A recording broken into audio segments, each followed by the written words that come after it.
Imagine having a trading strategy that actually works. You backtest it. The numbers look great. Your entries make sense. Your risk management is solid. And then you start trading it with real money. Suddenly, you can't follow your own strategy. You move your stop. You close winners too early. You hold losers too long. Then you take another trade just to win your money back. Here's the terrifying part. You already knew what you were supposed to do. You just couldn't do it. Mark Douglas spent years studying this exact problem, and his biggest lesson wasn't about indicators. It wasn't about finding the perfect setup. It was about something much harder. Learning to think like a trader who doesn't need to know what's going to happen next. Because the moment you believe you know what the market will do, the market owns you. Think about what happens after a winning trade. You feel confident, maybe a little too confident, so you increase your position. Then the next trade loses. Now you want the money back. You take another trade. That one loses too. Now you're angry, and suddenly you're no longer trading your strategy. You're trading your emotions. This is the trap Douglas wanted traders to understand. So here's the question.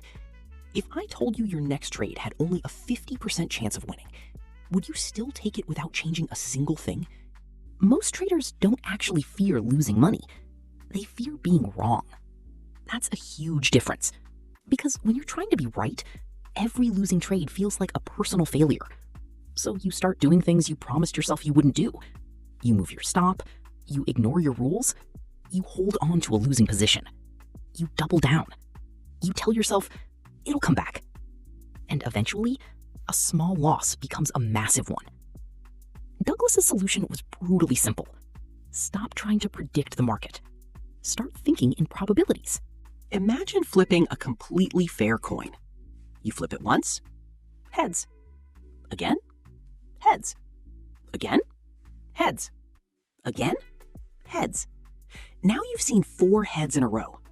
Would you bet your entire life savings that the next flip must be tails? Of course not, because you understand probability. You know the next flip is independent. But traders forget this the moment money enters the picture. You can have a strategy that wins 60% of the time and still lose 5 trades in a row. That doesn't automatically mean your strategy is broken. It means probability doesn't promise you the next outcome. And that's where most traders lose their minds.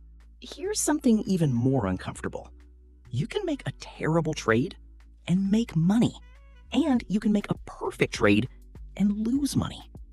Think about that. If you entered a trade with no plan, ignored your risk, and somehow made $1,000, was that a good trade? No. It was a bad decision with a good outcome. Now reverse it. You follow your strategy perfectly. You manage your risk, you execute exactly as planned, and the trade loses $100. Was that a bad trade? Not necessarily. It could have been a good decision with a bad outcome. That distinction changes everything. Because once you understand it, you stop judging yourself by individual trades.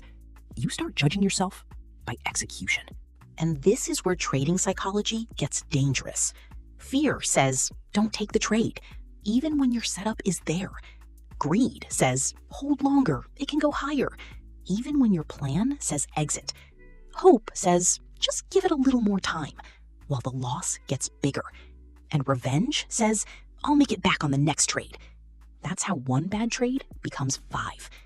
But here's what Douglas understood. You don't defeat these emotions by pretending they don't exist.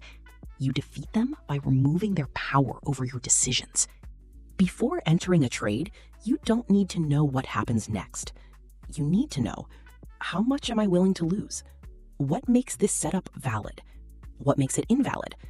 And most importantly, can I accept the loss before I enter? If the answer is yes, then something changes. A losing trade doesn't surprise you. It doesn't insult you.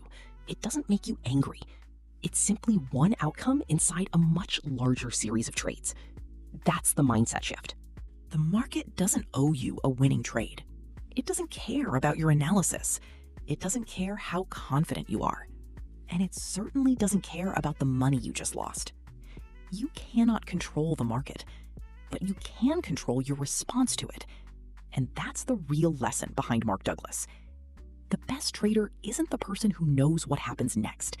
It's the person who can admit they don't know and still execute their plan.